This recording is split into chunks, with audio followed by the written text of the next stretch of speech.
And I move that we bring this committee to order. Do we need to go through and do the ayes to bring it to order? I feel like Jim's been doing that in the digital sphere.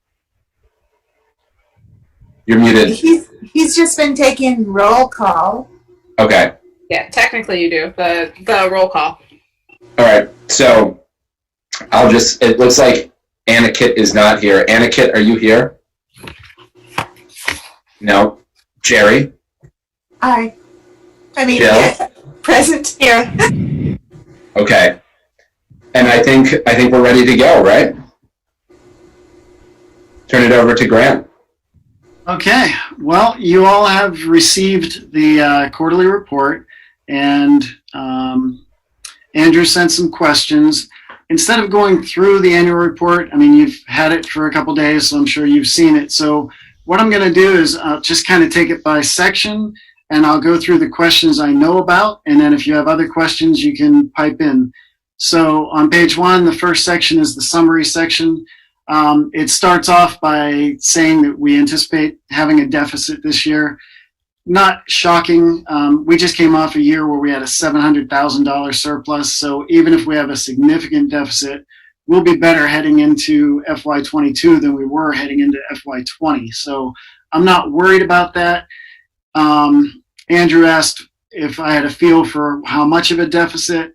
I mean, that's really crystal ball, magic 8 ball type of thing right now because we're so early. But if I were to throw a number at it, I'd say maybe would be in the $200,000 deficit area. But even if it's that, we're $500,000 better off going into FY22 than we were in FY20. So still in great shape. When I said that some of our COVID expenses might not be reimbursed or won't be reimbursed, that still goes back to my uncertainty about what's going on statewide and with the Agency of Education. I know that, there's only X number of dollars, and all the districts put in for their grants. None of us have gotten our approved grant applications back, so we don't know what's going on. We don't know if the amount of money that everybody put in for is within the amount that the state has available. If it is, then we could get it all. If it's not, we'll get proportional shares. So I'm just not sure what that looks like.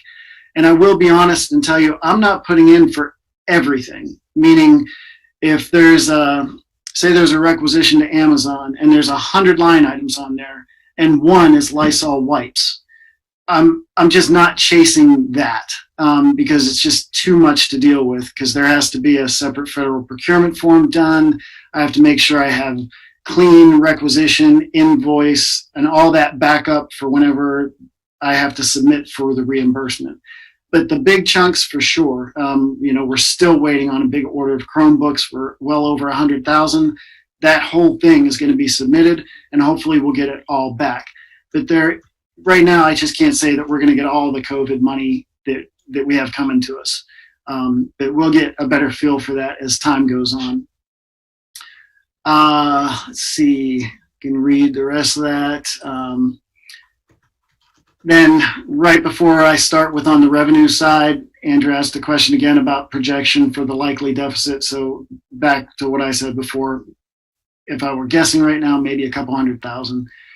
On the revenue side, I said, yeah. Yeah, one thing too, and I realized I didn't put this in my questions, and you might not have a feel for this just yet, but when you are looking at areas, line items where they're, and I don't know how you break it out, whether they're accounts or how you view these line items in your system, but we're looking at them as programs.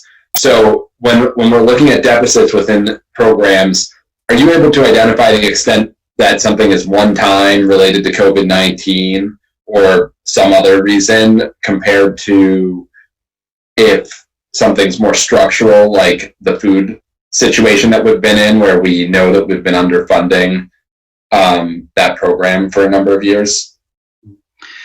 Yeah, the COVID expenses that I put in for are going to be a separate fund, so right. I'll see them by fund, but they also are broken out by function, and function is those categories that you see: general education, special education.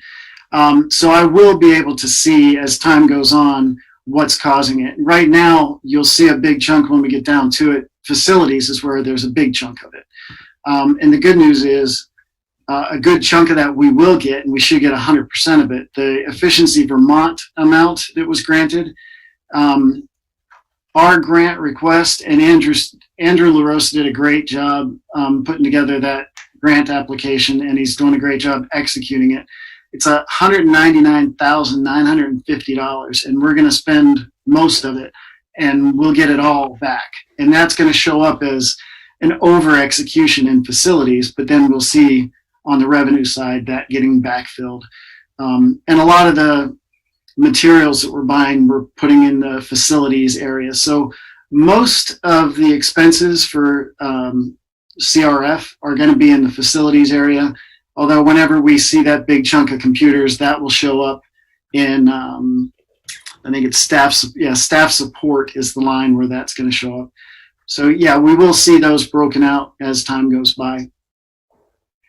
And then on the revenue side, I have special ed intensive reimbursement will likely finish under budget. And Andrew asked a question about that. What I'm thinking about is, as an example, we have a lot of IAs that are funded with special ed dollars. Some of those IAs are now in the pod model, and they're doing 100% general ed work. And so when the time studies come out and I have to realign that money, I have to move it out of special ed into general ed. And that means I won't be able to get as much reimbursement because we don't have the expenses. We will have the expenses in total, we just won't have them in special ed. They'll show up in general ed. And when that happens, the expense will be there, but we won't get the full reimbursement.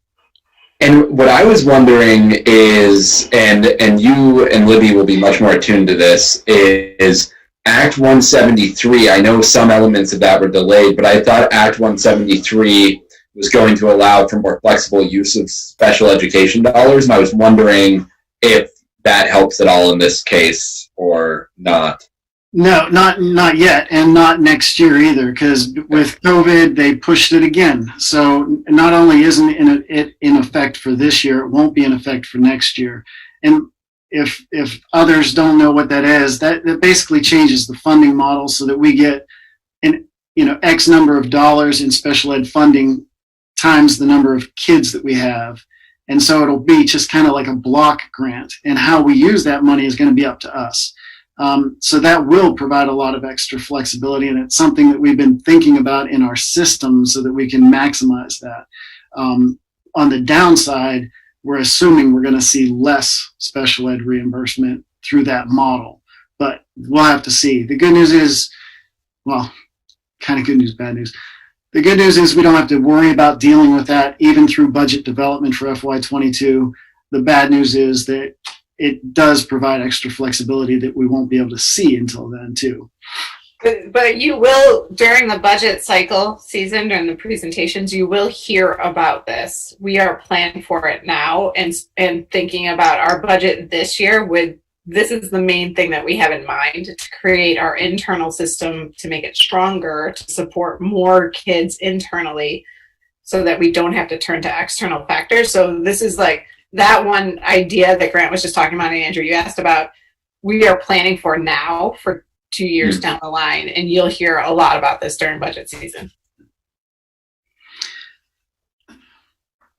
So are there any other questions about just that summary paragraph that anybody has? Okay.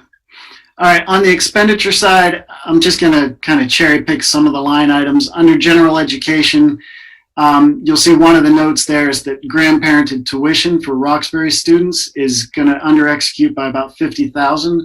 That's going to help toward the overall deficit. And what that's all about is just kids that have moved from Roxbury to a different town, and now we don't have to pay tuition because they're residents of that school. We also had some transfers. I think at least one kiddo, instead of going like full-time general ed high school, is now going tech. So it saves money here, but eventually it's going to hit us in that 6-semester average. I talk about the fact that costs may be a little lower here because we have a Title I vacancy that we haven't filled. That means, though, our revenue for Title I will be down. It'll match expenses and revenues. In special education, right now it's kind of hard to say whether we're doing well or not because billings are a little behind, and it's kind of, like I said, a timing issue and when we start seeing bills. One correction, it says 2 vacant IA positions will provide some savings. We do have 2 vacant IA positions, but one of them is in general ed. Only one is in special ed. So there'll be a little bit of a savings there. But as I also mentioned, some of the costs for these IAs and potentially even some teachers might shift from special ed to general ed, depending on the work that we're having them do to get through this. Let's see what else.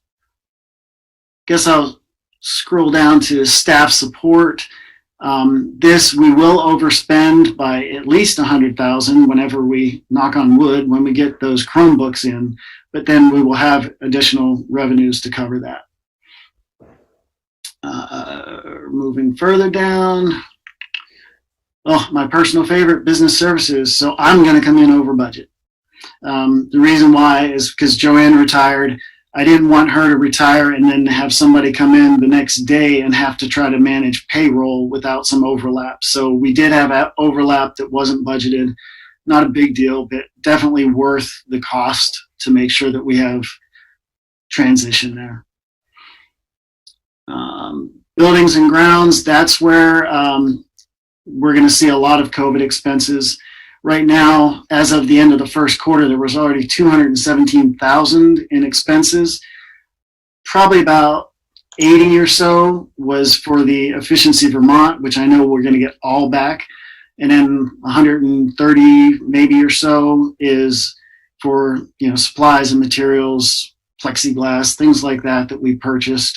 And hopefully we'll get a good chunk of that back, but probably not all of it. Transportation, we don't have special ed transportation, daily transportation running, which is in the contract. So I assume that we're going to see some savings there. I've been going back and forth with a big wig at the bus company to just make sure that the assumptions are right there and that we're going to get that full credit. And then under debt service and fund transfers, this is where Andrew was talking about kind of that perennial issue that we always have a bigger deficit in food service than we budget. We've been building that up. It was like 25, and then we made a big jump up to 75 because we were providing benefit packages for some employees that didn't have it. This year it's 100,000, and in a typical year, 100,000 might be good. It's just this year, I have no idea where we're going to finish with food service. On the bright side, it's 100%. Everybody is like getting free meals, and it's fully reimbursed through federal and state money. The problem is I don't know what our participation looks like right now. I know that it started out real slow. It's been picking up. Even though it's free, you still don't have all the kids grabbing those meals. So if the meal counts go up and we get fully reimbursed for them, then maybe we won't be in as bad a situation as I am kind of concerned that we might be in. But I'm just projecting that 100,000 fund transfer that we budgeted probably won't be enough. I don't think we have to make a huge increase for FY22 because I think this really is related to COVID. And I think if next year we're back in school all day, that we're going to be back to kind of our normal expenses and revenues, and hopefully $100,000 or so is about right. But in the interim, we've got fund balance that we can continue to cover it. Are there any questions on that section of expenses, or are we good? I guess the one question I have is, do we want to this year even just take add 25,000 extra to food service just to be safe as part of the budgeting exercise?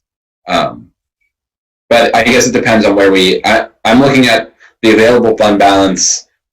Looks like, 866,000 is what's estimated. So with the $200,000 deficit just in the fiscal year, that would leave us at a fund balance of like 666,000, which 25,000 is not a big deal there. So we might not really need to address it, but is my understanding in line with what you're saying? Yeah, so how we end this year and if you kind of scroll to the next page, because we're going to be on it anyhow, if you skip revenues and get down to that fund balance section, that's where the last line is that 866,000 that Andrew's talking about. But a couple lines above, you see the COVID impacts, and right now I just put question marks in there. When I say maybe a couple 100,000 there, bringing it down to 666, which is a horrible number, I'll have to change that. But whenever I was forecasting maybe 200,000, that included food service deficit. Oh, yeah. And we could just kind of wait and leave it at 100,000 for FY22, knowing that if that is not a good number and we end up needing another 25,000, we would have the flexibility to cover it in the fund balance next year too. But we'll think about it. If between now and when we're pretty much baking the budget, if we have better information regarding food service and think that, we really should bump that up a little bit more, then we can always do it during budget so that we don't have to worry about covering it from fund balance next year. So let's go back up a little bit and just look at the revenue section. I don't think there's as much to talk about here. Education spending, we'll get that full amount. There's a little bit of a timing thing because I think with the COVID impacts, I think there were some grace periods added, which I think is why we didn't get Roxbury in time for the first quarter. But we will get 100% of that money, so that's not a concern. And then the rest, like going down to special ed block grant and through special ed block grant, those should all execute as planned. When we get to special ed intensive, that's where we might see that we come in under budget, because if we have to shift some expenses from special ed to general ed, then we won't get all that money back in intensive reimbursement. That's that 56% reimbursement for our expenses. The EEE block grant, we'll get all of that. I'm not sure if we have any state placed students. I think we probably do, but we get 100% reimbursement for that. Extraordinary, sorry, I skipped over that. Extraordinary, that's for individual students whose costs are over 60,000. Once you hit 60,000, you get 90% reimbursement. We will have some of that, and that'll just align with whatever our expenses are. Best and Act 230, I don't think we've put in for anything as far as a grant for those, and we might not, because a lot of that's professional development. Some of it is, a conference that probably won't even happen. So we may not put in for that. But if we do, whatever expense we incur, we'll get the matching revenue. Voc transportation should be pretty much close. Idea B should come in pretty close to the budget. Title I is where I say we might get less revenue, but we'll have less expense as well. I think we're actually trying to fill that other 1.0, but it's really challenging. The Corona Relief Fund, we'll see. My frustration, and I'm trying to temper my frustration with CRF. We have a receivable for FY20 of over $40,000. I still haven't even gotten that, and that's part of the grant that needs to be approved. So don't really know. The next line is CRF2, but it's specifically for heating, ventilation, and air conditioning. That's where we're going to get that $199,950. Medicaid will probably come in a little under, because one of the positions we fund with Medicaid, that person is doing 100% special ed services. So that'll actually be an increase in special ed cost, an increase in reimbursement, but we'll under execute Medicaid, which is fine because that money carries over. EPSDT is kind of a Medicaid pot too, but it's separated out. We'll get whatever we spend. Tuition, this is the first year probably that I can recall where tuition is going to come in under budget. and I'm not sure what is going on there. I mean, I know there's at least one student that was going to be tuitioned in, and that family has decided to homeschool, so we don't get that. I think there's just a lot less moving around. You know, families are staying in their zone and not moving, so we have less kids than we budgeted for. Hopefully that's a 1 year thing, and next year it might bump up a little bit again. Interest will be higher than we budgeted because we have that large fund balance. Rentals, I say dramatically under execute. By dramatically, I mean we will get none. Luckily, it's just a $20,000 line item, so it's not going to kill us. But as of right now, we are not doing any rentals inside or out. So unless something changes dramatically in the world, we probably won't get any revenues there. Excess costs, that's, you know, for kids that are tuitioned in here and we provide additional services, we can bill the district for those additional services. It will align with expenses, but I think expenses and revenues are going to be low just because we don't have many kids tuitioned in from other districts. We might see some for the, you know, the arrangement we have with U32, if some of those kids are still coming in here, we might have some special ed services there, but whatever we spend, we'll get back. Miscellaneous, we always budget just a normal amount, and then we always end up seeing these unusual revenues come in. This year, one that's a little strange is $4,000 in prior year, and that, it still blows my mind. I am impressed with this family. We sent out tuition bills last year for kids that were coming in, and one of the families didn't pay the bill. And at the end of the year, I just wrote it off because I figured surely they're not going to pay because the kiddo, I think, was a senior, so he wasn't coming back, and we were not in person. And the fact that they didn't pay the bill by the end of the year, I figured surely we're never going to see that. And lo and behold, in like August or September, we got a check. So it was after the audit, so we collected it as a miscellaneous revenue this year. But we also have an electronic vehicle charging station, and people use that, and we charge for that. We have facility manager directors association rebate, where if we buy materials through a contract that's been established by them, we get a rebate back, and so that's always a good chunk of change. So we're already well over halfway to collecting what we anticipated for miscellaneous, and I assume we'll get actually more than we budgeted. Enrichment, I assume Drew's going to do a lot less this year than he's done in the past, so I assume we'll have less enrichment revenues. What we have there is for a bike camp that went through the summer, late summer. And then fund balance transfers, you won't see anything there until later in the year. That will be, I'm trying to think. Actually, that 240 that's there is the money that we budgeted from fund balance as a revenue source for the budget. That 240, it may never even show up there because it's actually our money. So it may just be something that I factor in at the bottom line at the end of the year.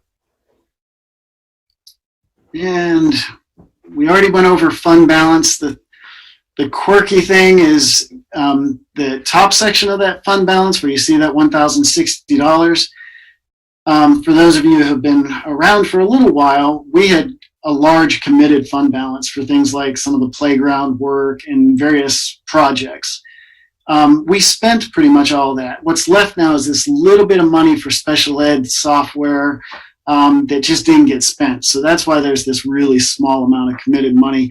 Hopefully that'll go away and we won't have to deal with that anymore. The bottom part basically talks about what's left after that committed amount's gone.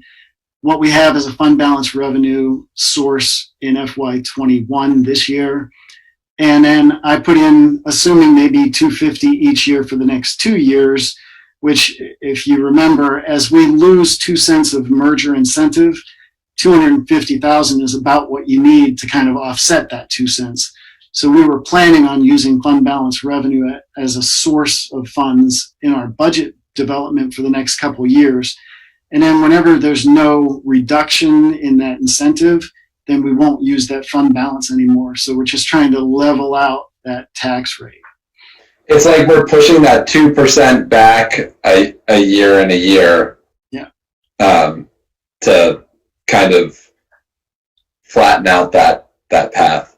Right. It's a good idea. And whenever we have no incentive at all, the very next year, when we don't have to absorb that 2 cents, then we can make that fund balance revenue go away and we'll still be level.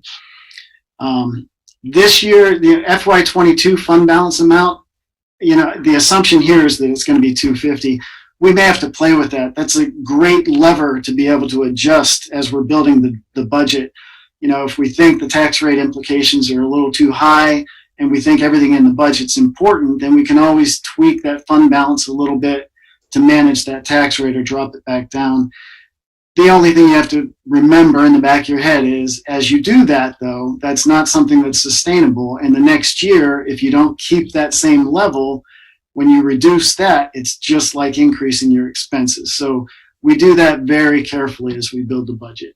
That's why I was asking about the structural versus the one-time deficits, because it's really good to use something like that for one-time costs.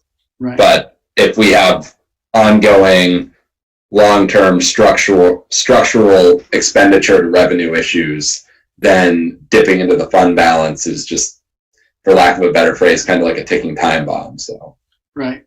It's better to use it to cover a deficit. So like if there's some uncertainty in the budget, if we think expenses might actually be higher than what we're budgeting, we could leave it like that and then just cover the deficit from fund balance. And then that way you're not building it into your budget and screwing up your tax rate across years.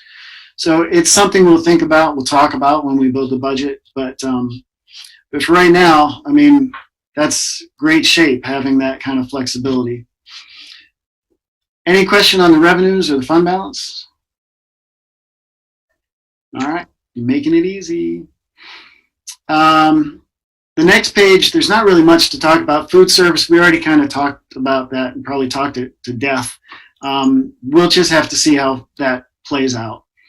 The other funding section, those are grants that we didn't budget for that we might get, like VisBet has a $7,500 grant, safety grant that you can put in for every year.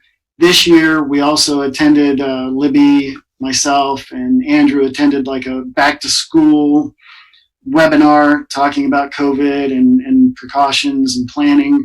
And since we participated in that, we got an extra $2,500. So I know we'll be putting in for $10,000 and we'll get the $10,000. The rolling grants are left over from prior years.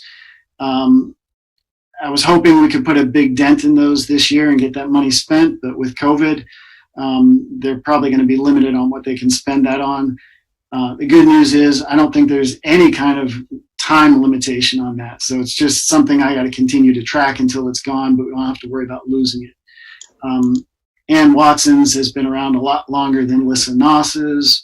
I think Lissa will probably get her spent before Ann, to tell you the truth.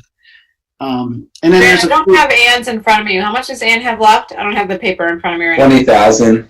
20,343. Lissa has 21,319. So they almost have the same amount, but Lissa's is like 2 years newer. No, I know. But Ann's is about international students. And one of the things that I've really been thinking about is once we're out of this, Ann has kind of given me the carte blanche to take that over. And I really want to increase our international. So we'll spend that. Nothing's in my bucket. We'll spend it. Okay. Yeah, and I'll have to remind you what the amount is. That's my concern. Between you and Andrew, you'll keep me honest. And so that other funding, there's not a whole lot going on there. We might see more as the year goes on, but I'm guessing that in this year we probably won't see a whole lot more because, we're just not focused on looking at what these little grants are that pop up that we could put in for. So we'll continue to track what we have and what we get. And then the bottom section is just that long-term debt. I could take it off of here, but I think it's a good thing to just keep reminding ourselves of what that glide path looks like. You know, it's going to come down a little bit each year, but out in 2030, that's a big chunk of reduced expenses that we're going to see. And then 34, 35, huge chunks. So provided we don't backfill with another bond in the near future, we can look at those expenses coming down every year. And then the areas that are in gray are years where we're going to see significant drops. And I think that's it. So any questions on the last page?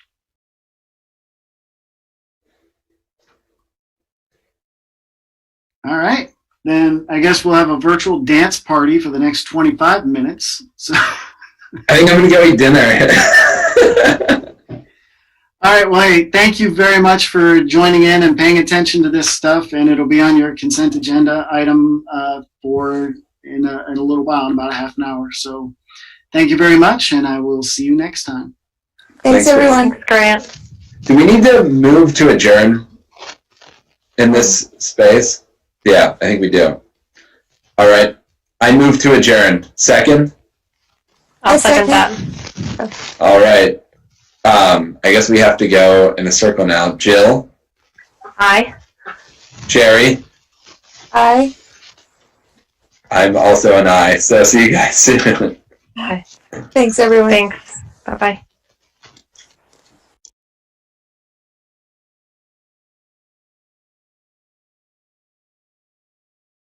See you, Grant. Go home.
Wednesday, October 7th, board meeting at 6:33 p.m.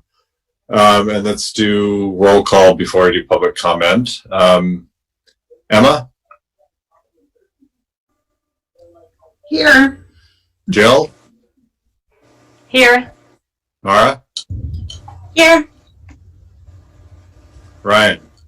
Here. Andrew? Here. Jerry? Here. And I think that's it. And now we're going to have public comment. I know some of you are SRO applicants, so if you want to talk, feel free. Please try to keep it pretty short. We got your letters, and I think that give us most of the information we need. But if you want to, say an extra thing or two, that would be great. And you definitely do not have to. It won't affect your consideration at all. But if you want to say a few words, please go ahead. We've done this previously with the raise hand function. So if you want to go ahead and raise your hand, it's if you hit participants, it should bring you to a little sidebar that has a button that you can press to raise hand. If you're having problems with that, when we're done with all the people who have raised their hand, I'll just ask if there's anyone else who wants to speak, and just go ahead and shout out or physically raise your hand. And also, when you do talk, please introduce yourself, even if I call your name out for the camera. And I also just want to add a couple of agenda items before we get started. Libby is going to give us an update on the COVID situation at UES. And the other agenda item is we're going to appoint a new member to the VSBA, or at least discuss it and appoint it. I believe Jill is willing to do that, and a hearty thanks to Michelle for doing it and doing it over time. So, so with that, I've got, looks like Biba. Yeah, hi everyone. I'm Biba Khan, and I did apply to be on the committee for the SRO committee. I am a world languages teacher at the middle school. I'm a parent of a second grader, and I'm the Vermont 2020 Teacher of the Year. Mainly, I'm interested in being on this committee because I am deeply proud of this district and our commitment to all students. And I'm so thankful that you all have created this opportunity to pursue equitable solutions for all of our students. My work as an educator is based in the belief that all students should be seen, heard, and valued. And I would bring that lens to our conversations. As we learned a few weeks ago, the opinions in this district are pretty varied. And so these conversations might be kind of tough at times. As someone who both works and lives in the community, I think I'm well served to engage respectfully with my colleagues and neighbors around these issues. So thank you for your consideration. Great, thank you, Biba. William Alexander. Hello, thank you. I am Will Alexander, and I'm mostly going to read from the email I already sent in to Jim Murphy. I'm very interested in serving on the board subcommittee examining the role of SROs. As the faculty chair of the Writing for Children and Young Adult MFA program at Vermont College up the hill, I'm very familiar with the challenges and unintended consequences of creating resources for both kids and teenagers. I'm also familiar with this kind of committee work. In addition to my role as chair, I serve on the college's Diversity, Equity, and Inclusion Committee. I have also worked with We Need Diverse Books, a fantastic organization that does incredible nationwide work. I've done mentorship with them. My personal experience may also be useful. I am Latino, though white passing and with an optional accent. I'm also physically disabled. I am accustomed to advocacy in both of those realms. And that was all I wanted to say. Thank you very much for your time and attention. Great, thanks, Will. Julia Chavitz.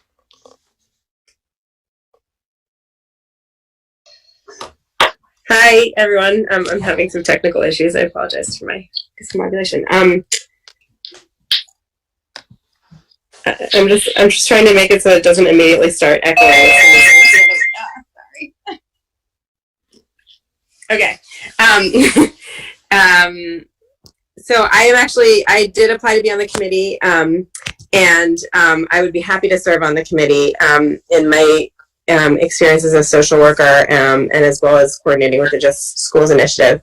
But I also am happy to cede my seat, or to just to step aside for the purpose of making sure that the committee is 50% plus one, BIPOC folks, people with disabilities, people, queer people. I am queer, but I am very straight passing and don't live with a lot of straight privilege. So I would be happy to step aside for that purpose. But I'm mainly here speaking tonight to support the candidacy of Susan Koch.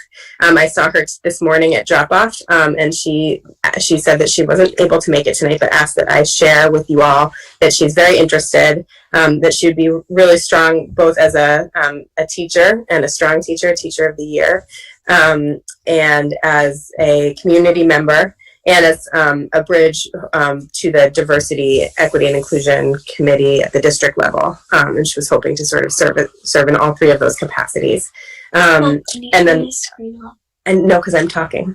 I also wanted to support the candidacy of Joan Javier Duval, who is the minister of the Unitarian Church in town, a strong social justice advocate, and has been engaged in a lot of ways. She also is Filipina, I believe, and identifies as a BIPOC. And she also said that she would look forward to the work of the committee, which may be challenging at times, and also a deeply meaningful community building effort.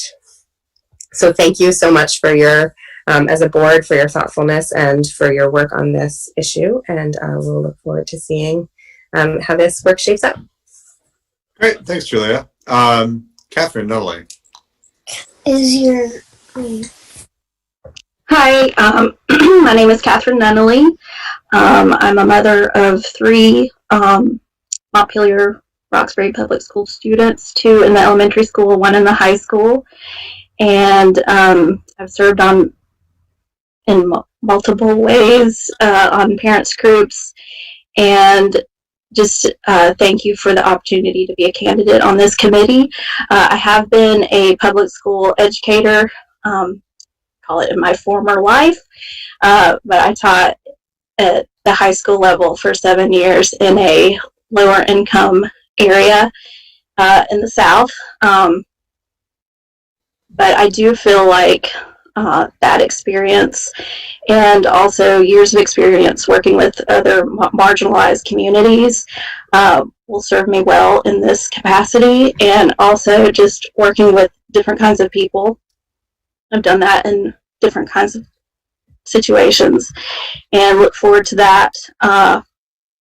Also, just truly want to do what is best for all students, and not just the students, but the teachers and the school community and Montpelier as a whole, as being a community member.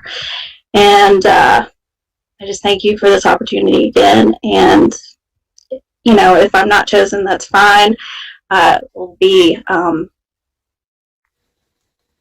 supportive of the process. And I do feel like I could be an objective member of the committee and really listen to all sides and just try to strengthen the community as a whole and bring each other together, bring us together. Unity is a big thing for me. So thank you.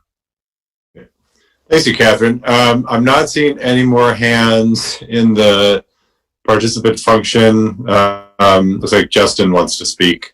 So go ahead. Just unmute yourself. Yeah. Sorry about that. I'm Zoom incompetent. I didn't know how to raise my hand, and I was a little late on the call. Justin Dreschler. I have one kid at Union, and another one that'll be there soon. I had no idea that there were going to be this many people that applied to the position. It seems like there are a bunch of really well qualified people. I was a public defender for 5 years in Boston, and now I've had my own practice for about 6 years. And it focuses primarily on civil rights law, and like 1983 police brutality type cases and indigent criminal defense. So like I'm still a contracted public defender with Massachusetts, but I used to be a staff attorney. Obviously, this particular topic is very close to my heart, having dealt with marginalized populations and represented individuals who have been who have struggled with over policing and the like through their entire lives, and had the reverberations of that throughout their entire lives. That said, I actually think almost everybody here is much more well qualified for this particular committee. So I think I'm just going to go ahead and withdraw my candidacy and write a really good thing for the police review committee, because I think I'm much more qualified for that. And a lot of people here who have lived experiences, I think, are probably a little better than me. I mean, I've tried to live through my clients, but it's not really the same. So in any event, just wanted to throw it out there. Good luck, everybody. I'm sure you're going to do great. Seems like everybody is amazing. Well, thank you, Justin.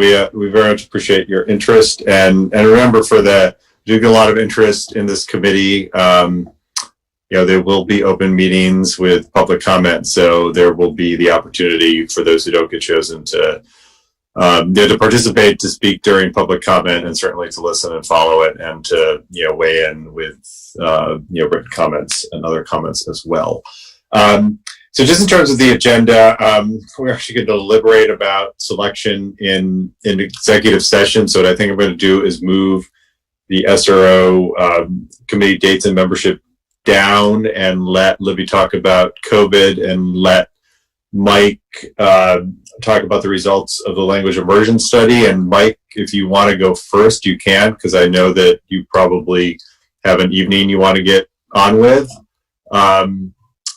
So it's up to you how you want to do that, but let's do that, and then let's go into executive session to talk about the SRO candidates. And thank you, everyone who applied. I was sometimes it can be a little bit of an exercise of pulling teeth to get people to serve on committees, but there was really robust interest here, and I really appreciate all the thoughtful applications, and really. We've got some tough decisions to make. We have a really wealth of great applicants. So, Libby, Do you want to go through the consent agenda, Jim, first? Oh, good. Good point. Let's do the consent agenda first. Do you have a motion to approve the consent agenda? So moved. I'll second. Any discussion or items you want to pull off?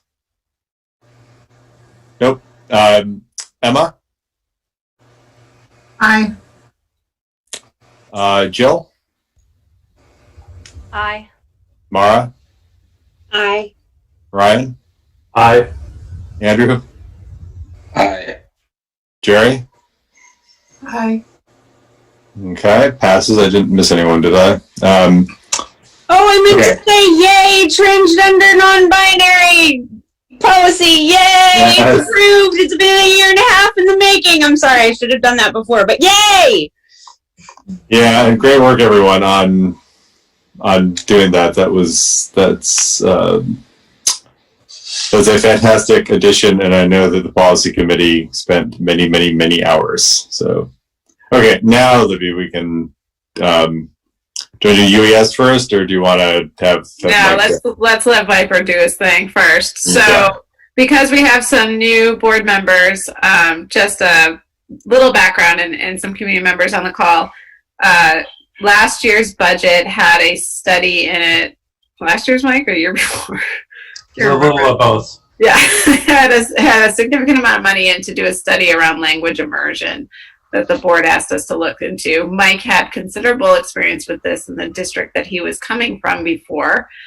So I put Mike in charge of this process, and we're kind of closing the loop now. So for board members, this is in line with budgetary decisions and visioning decisions. And so it's a lot of for your information, but do ask questions. Mike, you did include that lengthy packet in the board packet, right? Yep. So Mike is the expert in this, and I'll let him take over. So go ahead, sir. Thank you. Yeah, so I was supposed to present on this in the spring when we were sent home, like the day of. So I apologize for the delay, but here we go. So we put together a committee of about 8 to 9 people, depending on the meeting. That consisted of educators, community members. We actually were able to have community members that didn't necessarily have children in the school, which was great. We had parents, and it was a really great group of folks that were dedicated to exploring this. The funding for the study really went towards supporting the Center for Applied Linguistics from Washington, D.C., coming here to work with us several times during the year. And we worked out of 2 texts, and I have extras of these if any board members are interested. Guiding Principles for Dual Language Education, and then a text called Developing Dual Language Programs for Student Success. And the Center for Applied Linguistics representative came up and worked with our committee to really work through step-by-step what were the foundational needs that a school district would have to have in place in order to really promote a successful language immersion program. And so what I wanted to do is walk through the report a bit and take any questions that come along and just kind of go from there. So we looked at 3 main models for a language immersion program in Montpelier-Roxbury, and we ranked them according to least effective and most effective. And I want to clarify what that means. Least effective meant it was the least fidelity in language immersion for students. And most effective meant it was the absolute top that you could do for an immersion program. It doesn't necessarily mean bad to worse or good or bad or any of that. It's just different levels of fidelity and outcomes for students. So we looked at a 50-50 model, which basically was halfway through the day, students would switch from their partner language back to English. We looked at a 90-10 one-way dual language model, which is essentially what you hear about from schools. This is kind of the model that's promoted across the United States and certainly on the East Coast. This is the model that is in place in Jericho Elementary School in what was formerly known as Chittenden East Supervisory Union. And then we looked at a full immersion school, which is obviously like the Cadillac of immersive experiences. And those were the 3 models that we looked at through the lens of Montpelier-Roxbury Public School. Important to note with the 90-10 one-way dual language program, that is an incremental release to English. So if you look at the percentages, the first year of that program, 90% of the students' instruction is in the partner language. 10% is in English. That 10% would likely be specials, recess and lunch. Those are the things that would account for that 10% of English. And then each year progressively translates back to English. And so that's just an important thing to note. We included a scale in there in the report to kind of explain how we rank these things in order of fidelity. So what would this look like in our schools? Essentially what we were considering, kind of focusing on that 90-10, was it would start with students entering kindergarten. Most of the research says that that is the best way to do that. Don't start at 2nd grade, don't start at 3rd grade, start at kindergarten, and that's the way that you start an immersive learning language experience. Each year, that cohort would move up, and we would incrementally increase our capacity. So the kindergartners would move to 1st grade, and suddenly we have 2 language immersion classes. Then the next year, those 1st graders would move to 2nd grade, and we would have 3 language immersion classes. And that's how that would build upon itself. Families would apply for the program, likely through a lottery process, designating a certain number of spots for free and reduced eligible students, a certain number of spots per school based on residency, and broad demographic stakeholder groups. There's a lot of systems out there already built for us to look at in terms of that. This is a long-term commitment. This is not something that parents and students can go into for a couple of months and try and hope that it works. This is a 6-year commitment for the school district and for the parents and students for the best outcomes. That's really essential to reiterate. Students in these classes would still receive English instruction during the day in their art classes and things like that, as I mentioned before, but mainly immersive in that 90-10 experience. We included some enrollment projections in the report. Those are obviously outdated at this point. We have some updated ones. It doesn't change the outcomes of the report or the recommendations. Hey, Mike, I hate Yep. to interrupt, but I'm wondering if you might be able to project your report in screen share, just especially for people accessing this as a video later. Let me see if I can do that. Host has disabled participant screen sharing.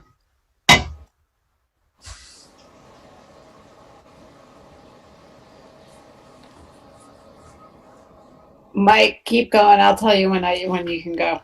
Okay.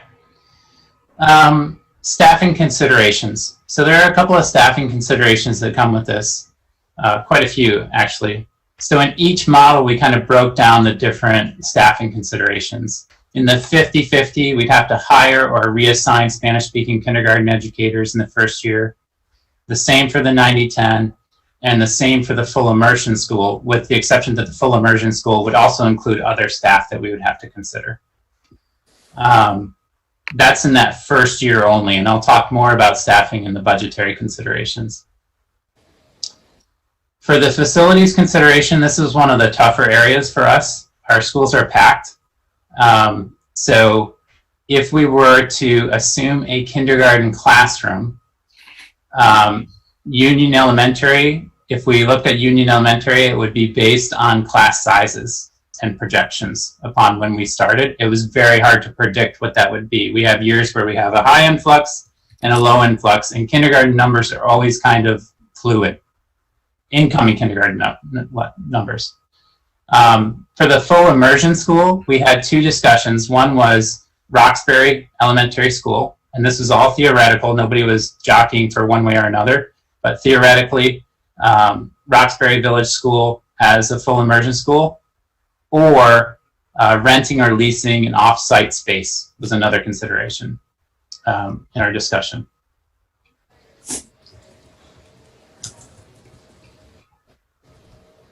One of the biggest concerns / considerations that we looked at and worked with through Cal was our curricular considerations.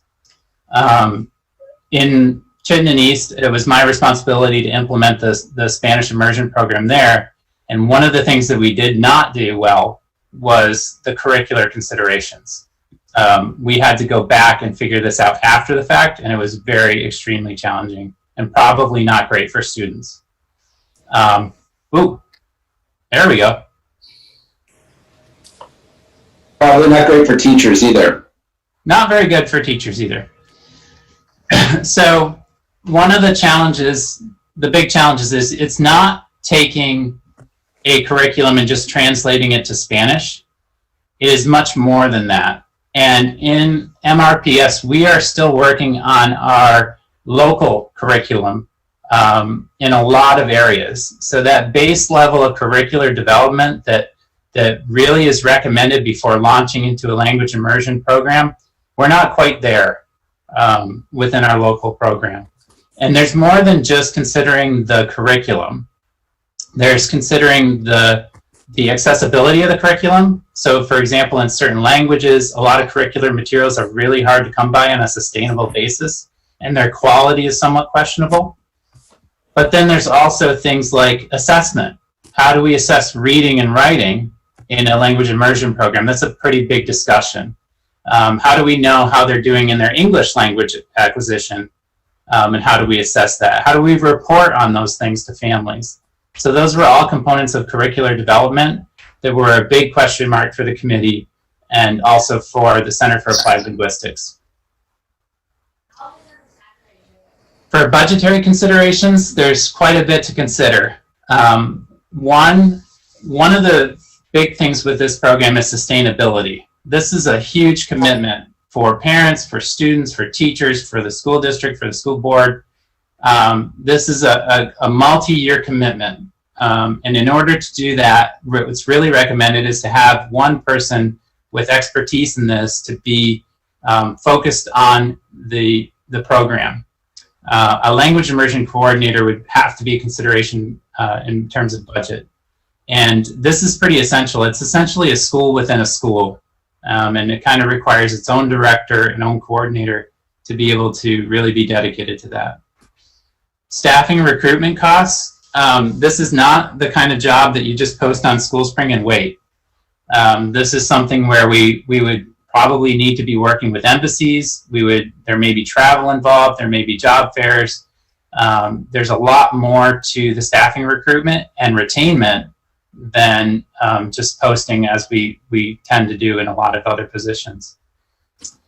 The cost for the curricular and instructional materials, that is a biggie. You're starting from scratch.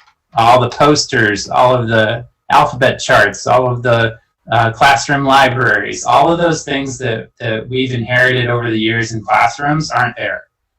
So that's a pretty large cost and startup each year as you're going through that. And then a really substantial commitment to professional development and support. An example of that would be working with the Center for Applied Linguistics on an annual basis. That's something that Denise still does, and with so few schools in Vermont using a language immersion program, there's not much opportunity at the moment to partner and to be able to take advantage of batch pricing or to collaborate or do things like that. So there need to be some sort of commitment to long-term professional development. In the implementation considerations, it's all the things that we've kind of talked about already. There's a lot to develop in there, a lot of parent information nights, recruitment, a lot of face time and contact time, a lot of sustainability considerations. One of the biggest challenges that the language immersion programs face across the nation and in Canada as well is not just hiring staff, but keeping them. That's one of the biggest challenges if you talk to language immersion programs in any school district. It's the retainment of those teachers for a sustained period of time is particularly challenging.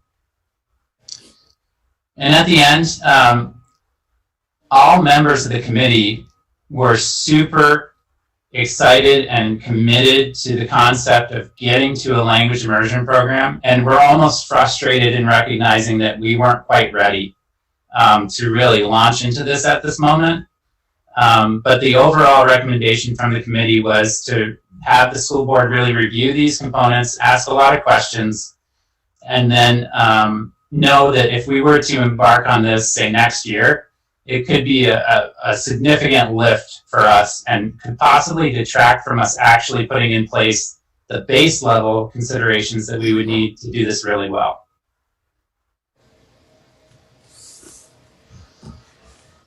Good.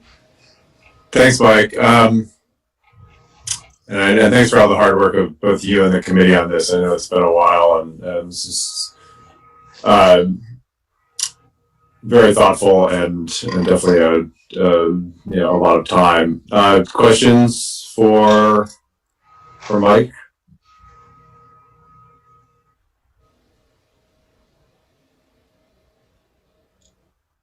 I ask quick, Mike, did any of the three models you look at consider including pre-K students as the beginning age rather than kindergarten?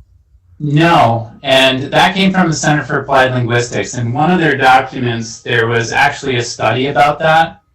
And it had to do, I'm not going to explain it really well, but it has to do with this bell curve of language acquisition and when to have students really enter that versus a play-based experience in their home language. The individual from Cal said that she had seen a few pre-K programs, but they were only in a full immersion school, not in a 90-10 scenario. And so we didn't really consider that in our discussion based on that. Okay. Thanks for clarifying. Yep. I should also mention that the committee actually visited Jericho Elementary. We spent the full day at the program and then met with the staff afterwards. So we had an opportunity to see it in action in grades K through, I think it was K through 2 at that point. Mike, as I think you know, I've attended numerous immersion programs. My spouse is a director of an immersion program and a language educator, global language educator. I'm a big proponent of what these types of programs can offer for students, families, communities. But for me, when I look at this, and I looked at this presentation, which I really appreciate your recommendation, but thought it was very thoughtfully presented, and it seems like you guys did a very thoughtful job researching this as well. But this raises a lot of equity questions. Mm-hmm. You know, who gets into the program? What if somebody moves here in 3rd grade? So say you were to offer it to everybody at the most equitable scenario possible, and then you have somebody enter in 3rd grade from another state who's never had any Spanish. Where do they begin? Like there's all these types of questions of equity that jump to my mind when I think about this type of program in a public school. And I'm just wondering the extent to which that was explored, how that has been considered, or is that like, well, that would be the next step if we decide to continue on this path? Yeah, great question. It was a little bit of both. We spent probably the first, is Bibba still on here? Bibba's here. She was on the committee. We spent probably the first 2 to 3 meetings with just a list of what ifs.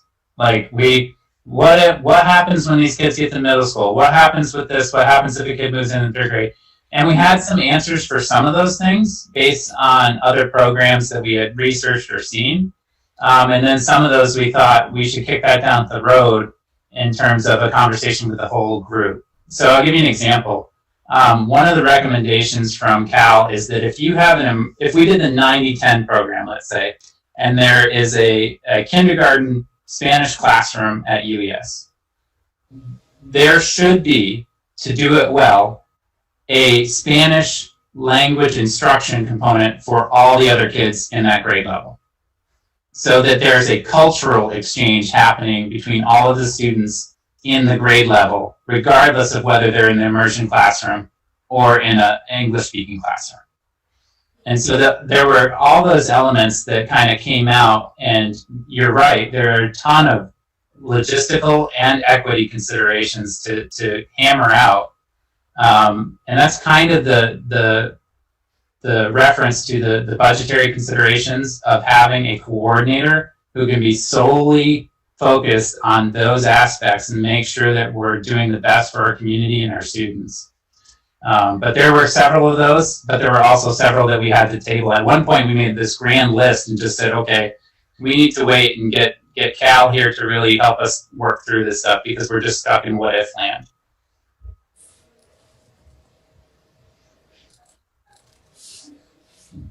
Other questions for Mike?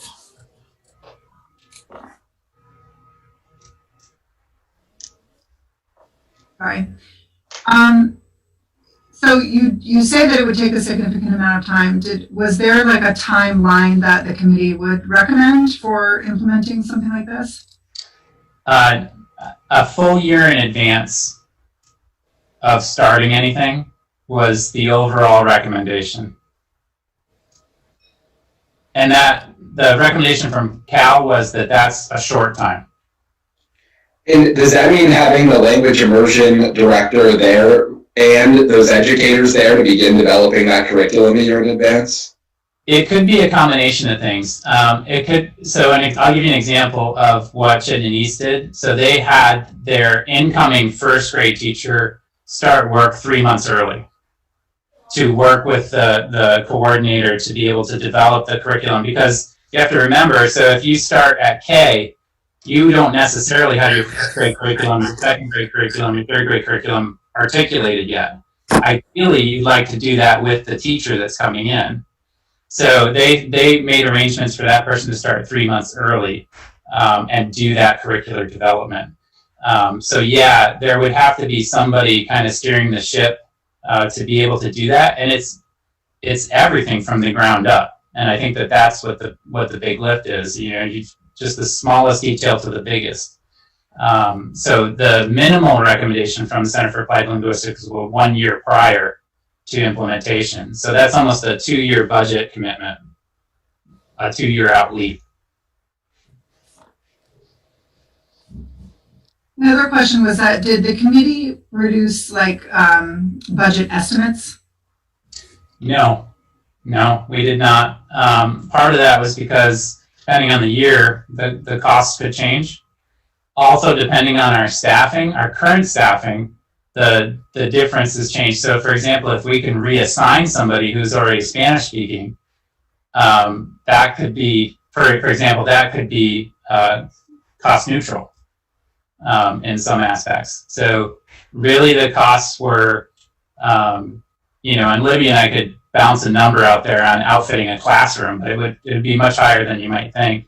And then the staffing costs are pretty aligned with current staffing costs.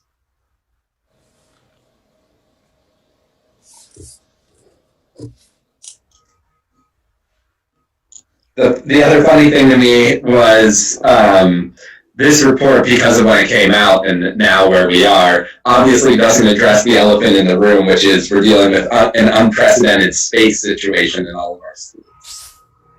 Yeah. I'll tell you, even before all of this, that was one of the most challenging parts of the report and the committee was considering our space, and not just considering our space for 5 to 6 years. That was more challenging. So lining up the cohorts of students and projecting where they would be in terms of space need, because we have some larger grades and some smaller grades. So really projecting out at where people would be in our census numbers just aren't reliable enough to really project that well, especially that far out. So that was a big challenge, and space was a big consideration.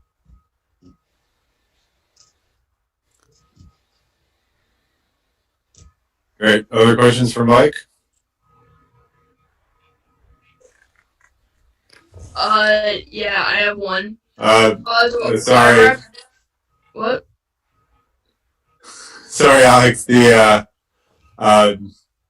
Unfortunately, once we start the meeting, we don't take comments from the public anymore.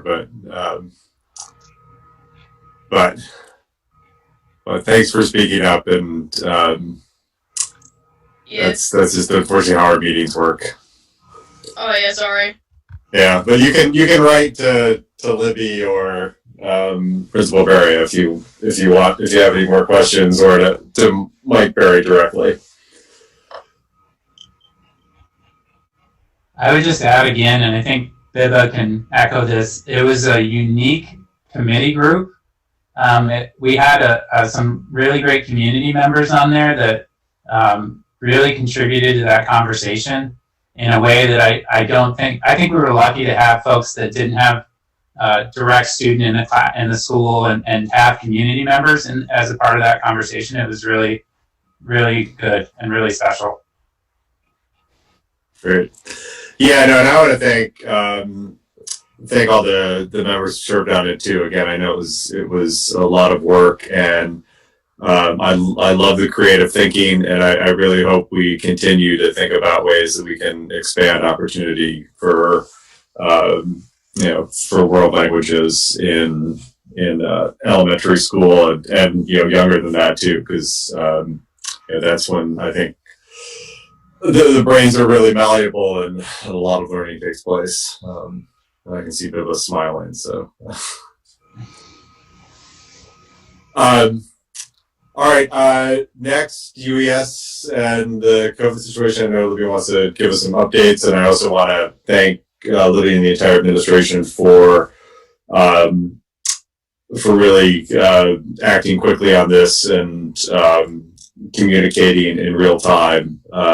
It's certainly, I've heard a lot from the community about how much they've appreciated the level of communication. And I think in a time of stress and uncertainty and definitely unprecedented times, I think it's made everyone feel more informed and better about the situation. But I'll hand it over to Lee.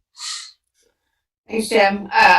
So I just want to start with wishing the members of our MRPS community who are dealing with this infection firsthand, just all my positive vibes and all of our positive vibes we can send to them, because they're dealing with something that none of us really have an idea of what they're going through. So we all should be sending our positive thoughts and hugs to those community members.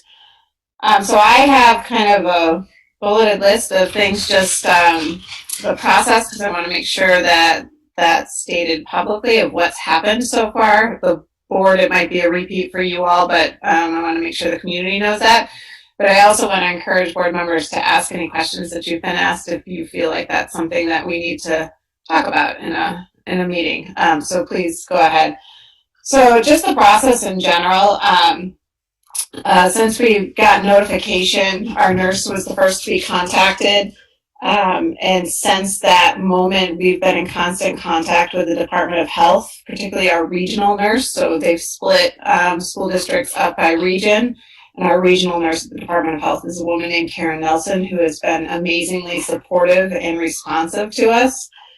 We've spent many hours on the phone together at this point in time. We were also interviewed the next morning by the epidemiology team at the state. And I do want to say, when we first were notified and we talked with our contact at the Department of Health, it wasn't Karen, it was just the person on call because it was after hours. They did tell us to alert the community that it was a district case. And I can talk about that, more about that why later. They did tell us not to identify the school building at that time. So we were interviewed by that team, the epidemiology team and contact tracing team. It was about an hour and 45-minute interview. They asked many, many detailed questions. Shut my doors, my kid's practicing his French horn.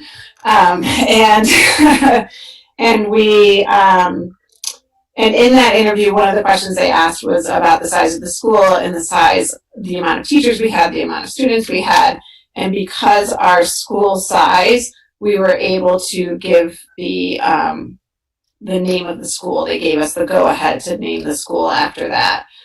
So I know that caused some consternation in the community, but we were following the Department of Health's guidelines at that point. Let's see. They assured us many times in that first interview and since that our precautions that we have in place and our risk mitigation factors that we have in place are exactly what they wanted, and they're commendable. Dr. Levine actually reiterated that in the press conference last Friday. No, what day is it? It's Wednesday, yesterday.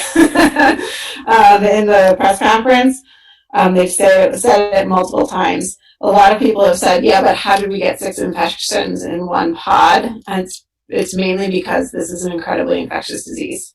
And that's what the Department of Health has kept reiterating for us, that masks are not the end-all be-all. They certainly help and they mitigate a lot, but they're not an ultimate protection. And when people are in the same room all day long, then infection, they weren't surprised by that. So let me just look through my notes. So with contact tracing, this is the place that I've learned the most about throughout this process.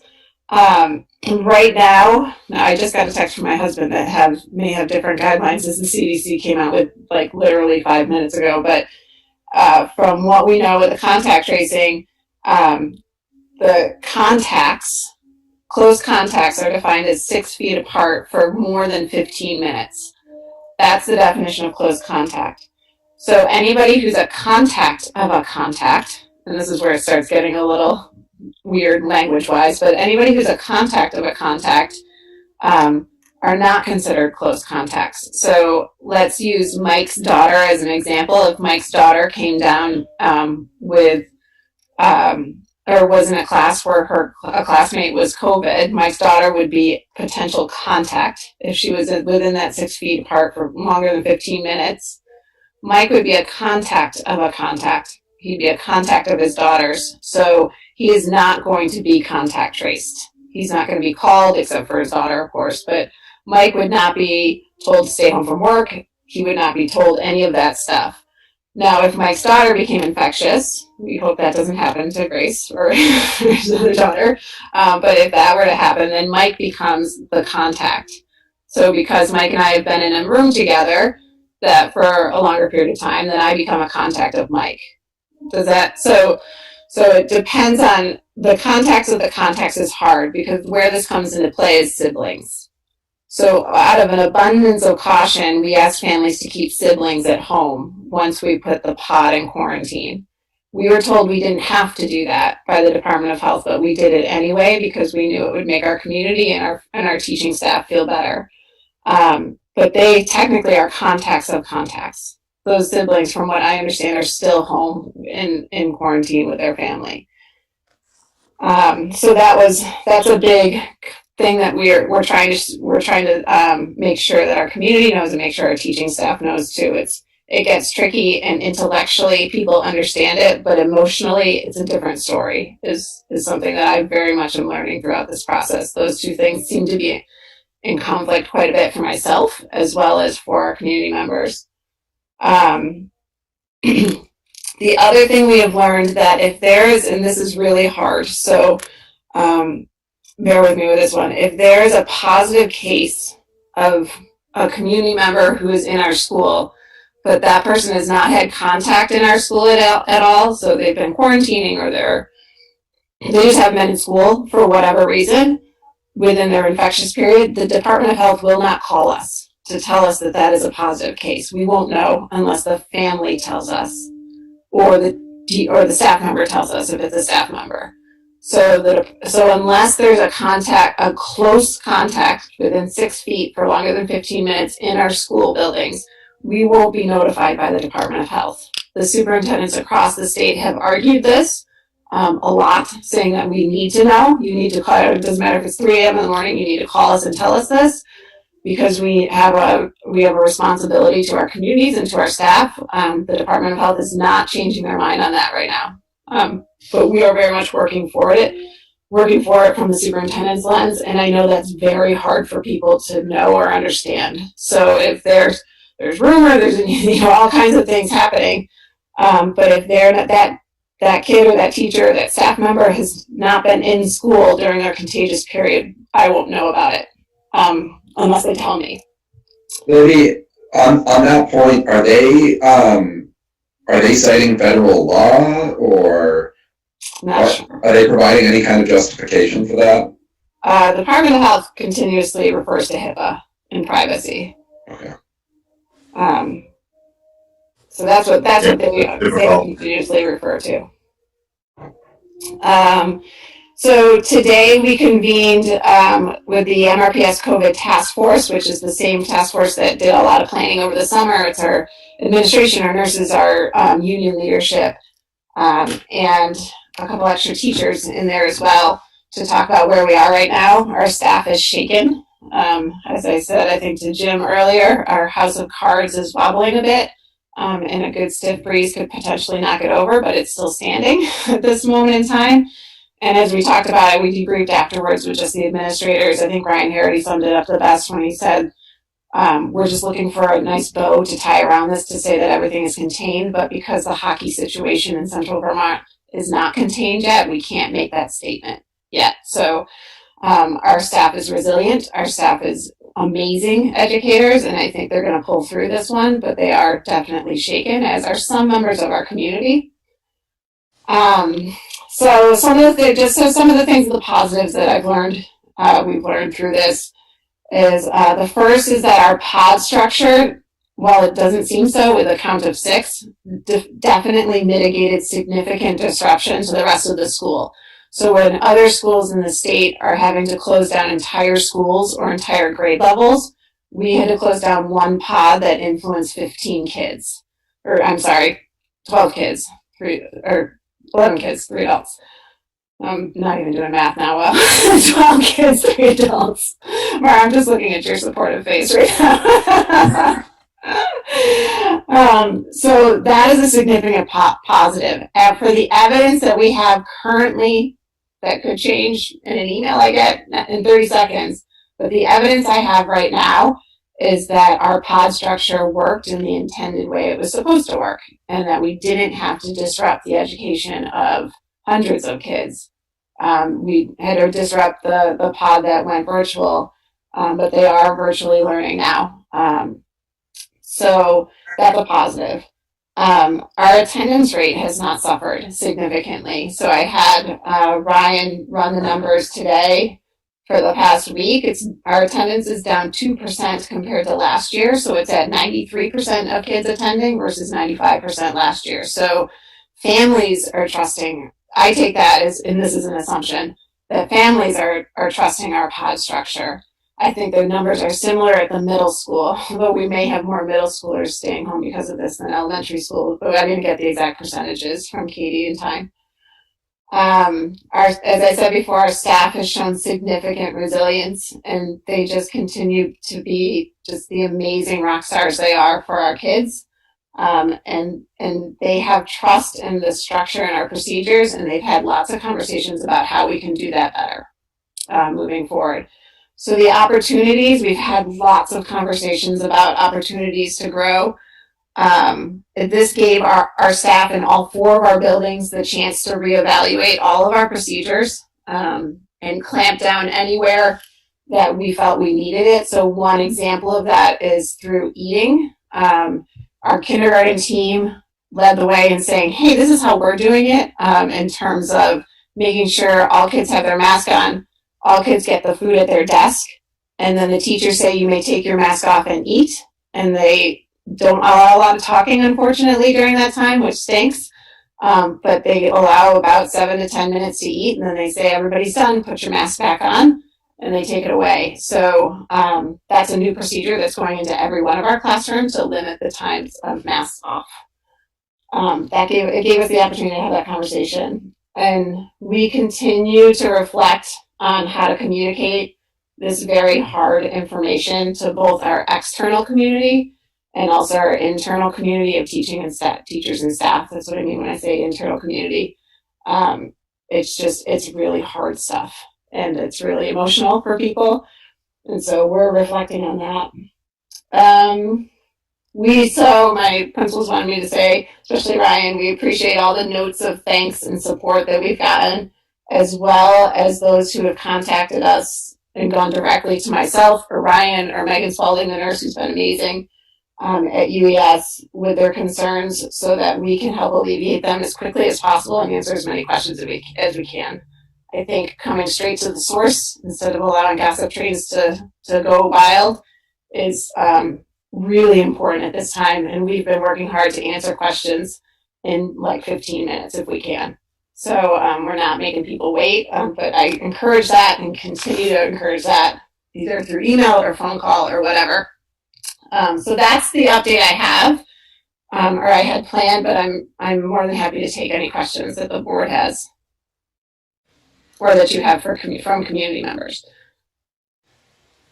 Yeah, no, thank you, Libby. And let me echo the positive vibes to those who are sick right now. I know COVID is a very tough and unpredictable disease, so I hope they're all doing well and recovering and taking the time they need to get better. So questions for Libby?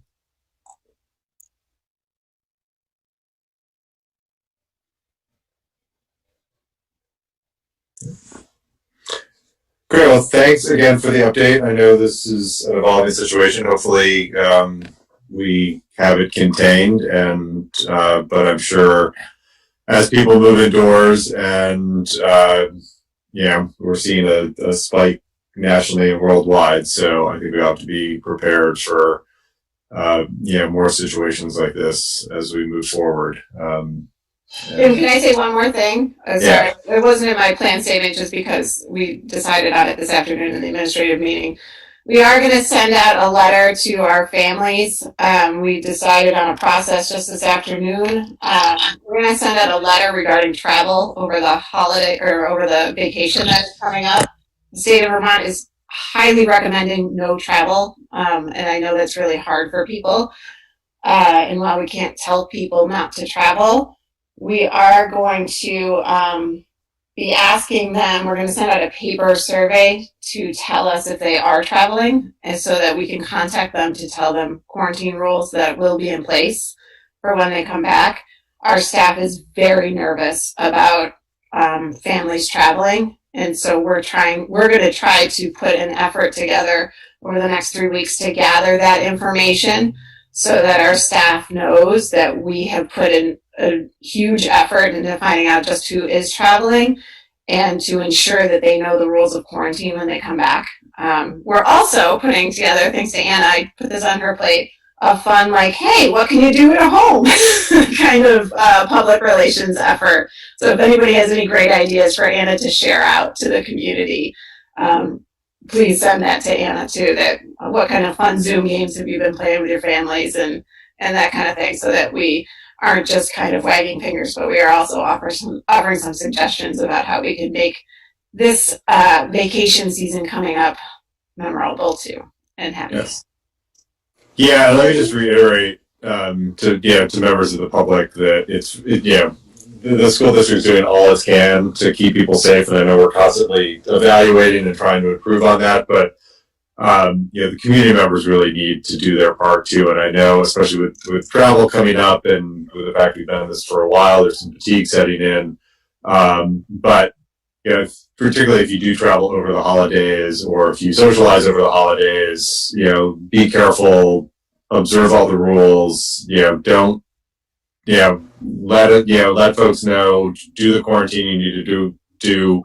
Don't make up little excuses like I was only at my parents' house, I don't think I was with anyone, blah, blah, blah, blah, because that's, that's how it spreads. So, I know it's tough, but it's really important the community do all it can, and I know that everybody's trying hard, but it's a reminder I think we need to constantly keep in mind. Jim, I also wanted to say that I know a lot of people just are really concerned about the people who have tested positive in our community. And I've heard from a lot of people about like, what can I do? Or, how are they doing and wanting updates and stuff like that. I know that the Union Elementary School Caregivers Alliance has put out an initiative online, I think through social media mostly, and also through email, for people to upload videos or write letters of support, and that they will help get those messages to the families affected in that pod. Great. Thanks so much. We got a great video today that we sent along.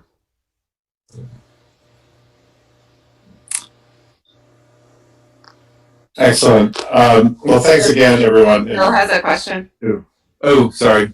Go ahead, Jill. I just wanted to echo the support you've been hearing, and how the pod structure, to your point, I thought that was a really helpful thing. It was really helpful to hear Dr. Levine discuss that over the course of the summer, you and this team built this plan, and this was the thing that the plan was built to contain. And we're all knocking on wood and crossing our fingers, but our kids have gotten to go to school for 2 months now, and so I just am very indebted to all the administrators and the teachers and the families for taking this seriously and following this, because I've heard nothing but positive experiences from the kids, and it means a lot that they can still go to school, even if it looks a little different. So thank you.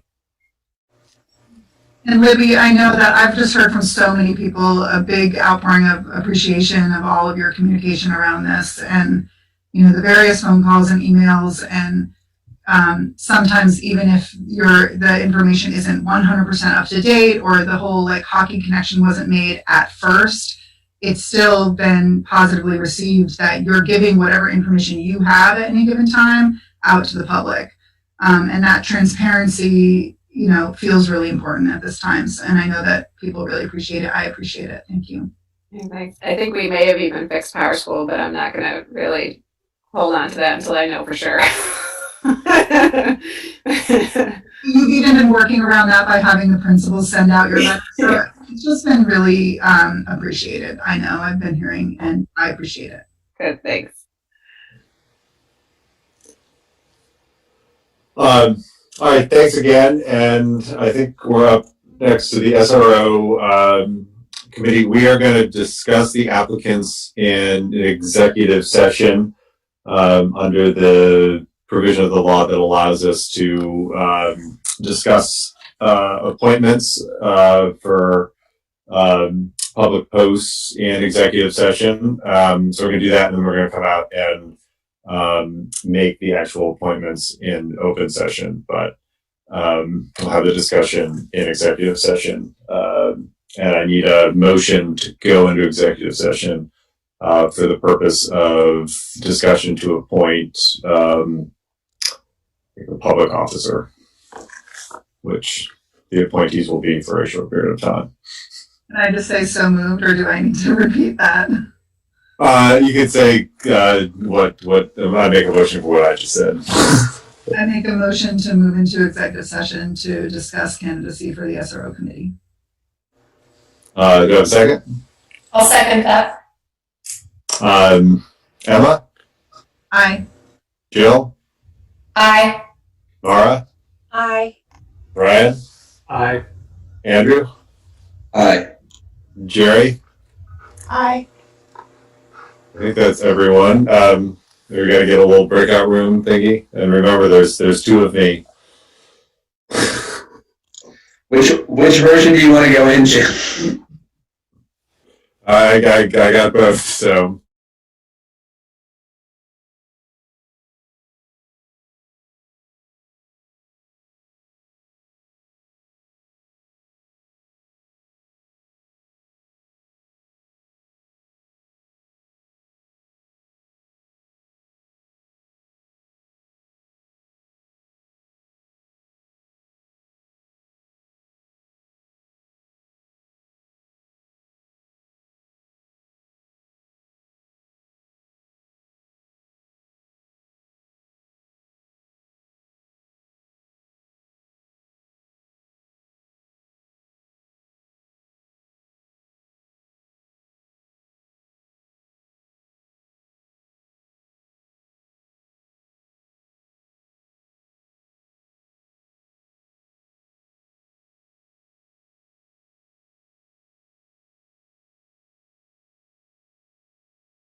make the appointment, and then we did decide to enlarge the number of students to 3 from 2, both to give some balance. And then also we just had a really fantastic group of students. I just want to say thank you to everyone who volunteered to step up. Really hard decisions. I'm really proud of this community for being willing to, for having so many talented people being willing to spend time on a tough issue. So thank you, everyone. Every candidate was a great candidate. We could only choose a few. So for those who did not get chosen, please know that we greatly appreciated your interest, and we really want your participation throughout the process, and there will be plenty of opportunities to participate through out the process. And I also want to say that that the appointments are about 60% people who identify as belonging to a marginalized group. And I have to admit, given that we're a very white community, I was skeptical of our ability to do that, but we really had a very diverse pool, and it was great to see that. So with that, can I have a motion to enlarge to change the charge to change the number of student appointees from 2 to 3? I move that we alter the charge to change the number of student appointees from 2 to 3. I second that.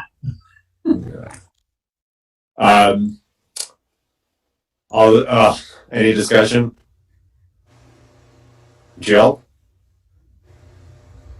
Aye. Emma? Aye. Andrew? Aye. Mara? Aye. Ryan? Aye. Jerry? Aye. And did I miss anyone? Okay, now I'm going to do it by category. Can I have a motion to appoint Jen Wall Howard and Pierre Cotton as the representatives from the administration to the SRO Safety Committee?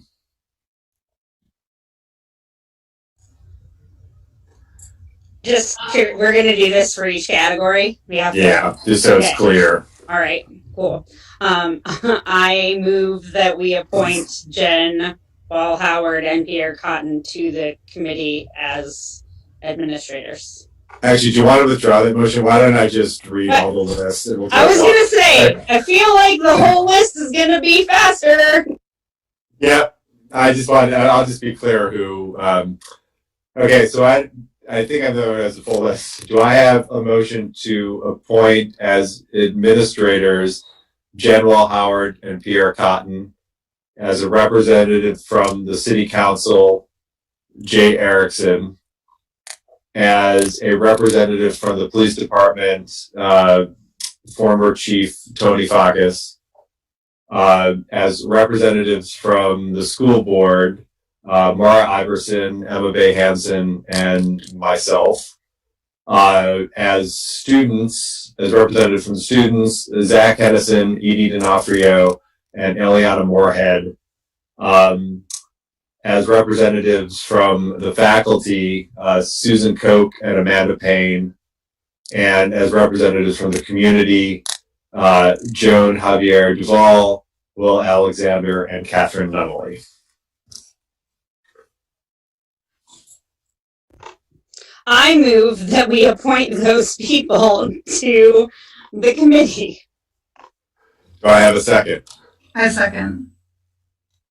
Jill? Aye. Emma? Aye. Andrew? Aye. Mara? Aye. Ryan? Aye. Jerry? Aye. Well, again, thank you to everyone who got appointed, and thank you to everyone who applied. We will be communicating shortly about getting that process off the ground.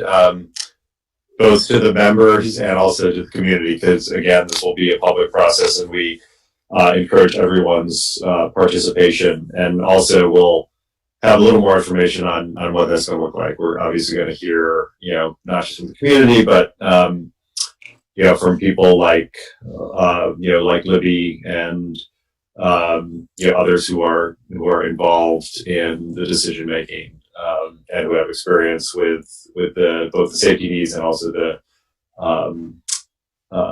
DEI needs, and other needs throughout the community. So again, thank you, everyone. Now, let me find. We have a couple policy readings. We have first readings of the electronic communication between employee and students policy and prevention of sexual harassment as prohibited by Title IX. Do we have any discussion or comments around those readings? Any changes?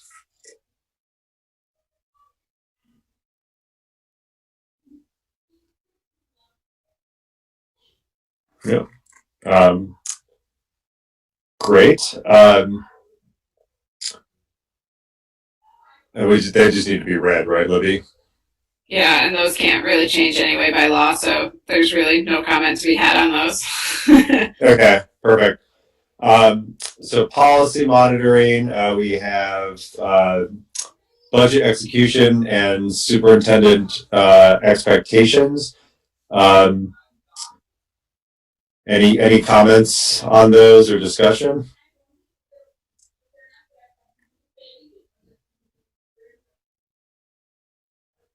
Just a general comment, because we had a finance committee meeting beforehand, and I think Grant Geisler, our business manager, just the level of information and explanation that he provides us on a quarterly basis is extremely helpful.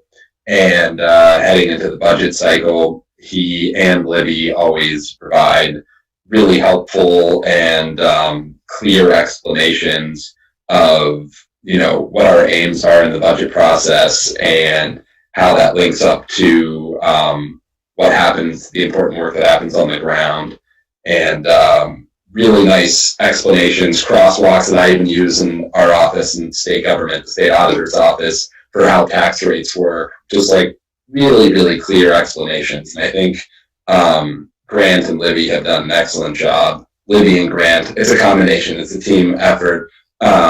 We're a team, but Grant runs that show. Grant's the business manager in the state.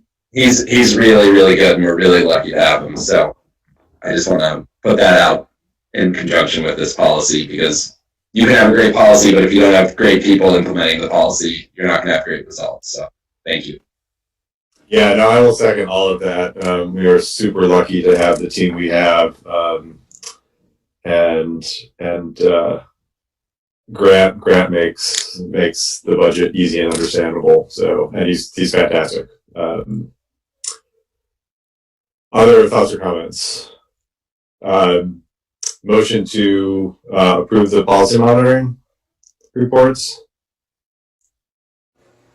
I move to approve the policy monitoring reports. A second? Second. Any discussion? Hearing none. Jill? Aye. Emma? Aye. Andrew? Aye. Mara? Aye. Ryan? Aye. Jerry? Aye. I think that's it. You want to nominate Jill to? Oh, that's right. Thank you. Yes. Do I have a motion to nominate Jill to be our representative for the VSBA? Andrew's shaking his head, but you have to say something. So moved. Have a second? Yeah. A second. Jill?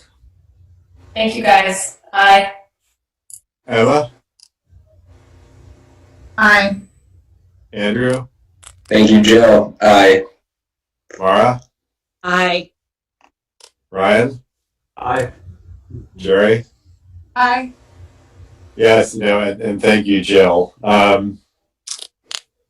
Okay, we dealt with COVID and SRO in one meeting, and I'm going to entertain a motion to adjourn at 8:32.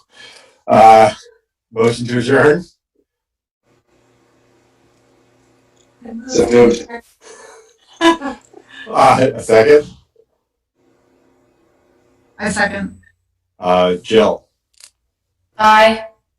Emma? Aye. Andrew? Aye. Mara? Aye. Ryan? Aye. Jerry? Aye. All right, thanks everyone. We will see each other in November. Thanks. Good night. Bye. Good night, everybody. Hey Jill, now you gotta email, you gotta text me in the middle of those meetings. Michelle would text me, Libby, this is what's happening right now. Okay. Okay.